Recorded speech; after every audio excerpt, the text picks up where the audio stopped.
Ulit na lang ang mga gawain, pero di ko kinakalimutan. Uulat ba na lagi? Ako'y napatingin sa sarili ko, sa salamin at iniisip kung ano ko ba na tulong iisip. Lasing ko lulot na aking katawan sa dalera. Tulungan tayo sin kailangan bilang kasabi na ngayon ko. Ito na ba ang pagkakataong bumangon at bumawi sa sarili ko sa aking pagkakaon? Ilahan ko sa pamilya at kasain. Ito mag-isip ko sa liwag na ating ang magagandang bagay sa mundo. Magpapatalos ka sa problema mo. Tawagin ng iyong gusto at magsikapan iyong ito. Magpapapigil siya ka sa ating mundo.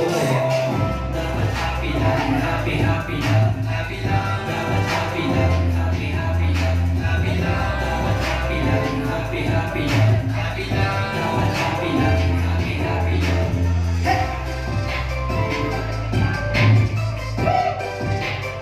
Happy, happy lang.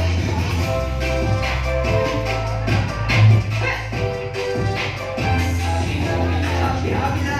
Iisip mo yung iba na kailangan pa ng problema. Kasi nawala ng pambuha mo na makakain ng pamilya. Inaabot ang kayo na kaya wag kang problema. Tuloy sa pagkakakala kasi mabuha ng pamatuan. Lagi nang maging masaya kahit anong estado sa buhay. Dahil dito ang kayola ng kukulay sa ating buhay. Tuloy lang sa paglalap ay Diyos ng ating kasabay. At laging paglakas siya ay lagi sa ating gumagabay. Ang magagandang bagay sa mundo. Magpapatalos ka sa problema mo. Tawagin ng iyong gusto at masikapan iyong ito. Magpapapigil siya ka sa aking mundo. Dapat happy lang, happy, happy lang, happy lang. Dapat happy lang, happy, happy lang, happy lang. Dapat happy lang, happy, happy lang, happy lang. Dapat happy lang, happy, happy lang. Dapat happy lang, happy, happy lang, happy lang. Dapat happy lang, happy, happy lang, happy lang. Dapat happy lang, happy, happy lang, happy lang. Dapat happy lang, happy, happy lang.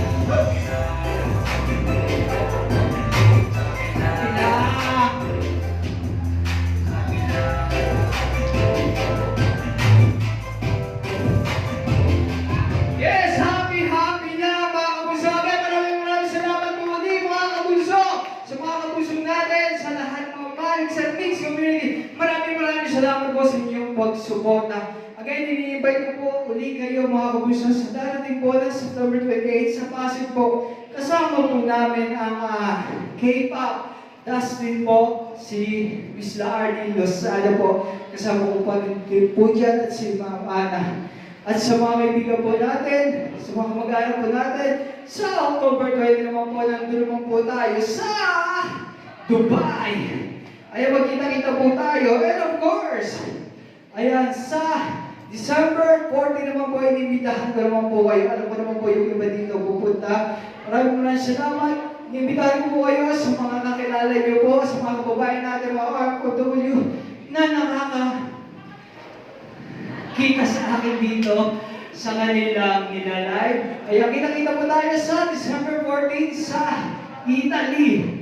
Ayan, of course, sa January naman po tayo, part 2 po ng meet and greet po natin sa Hong Kong. And of course, please don't forget to subscribe. Kontakin po natin ang ating mga kabunso sa Dubai, si Ma'am Gwendolyn or Dash Blue. Sa December 14 po sa Italy ay si Ma'am Maria Mazaru. Sa Hong Kong naman po ay si Ma'am Lorna Sagaysay. At sa February 14 po, makisaya po kayo mga kabunso at alam ko yung mga nandito. Ayan, galing pa ng Cebu si Mami Luz. Ayan, maraming salamat po Mami Luz, Sambere, and Daddy Ray. At sa lahat po ng mga taga-Cebu dito, iniimbitahan ko po kayo na magkita-kita ulit tayo mga kabunso sa Cebu, February 14. At huwag niyo po kalimutan si Inday Jenny na kontakin o si Mami Luz Sambere po sa mga schedule po natin.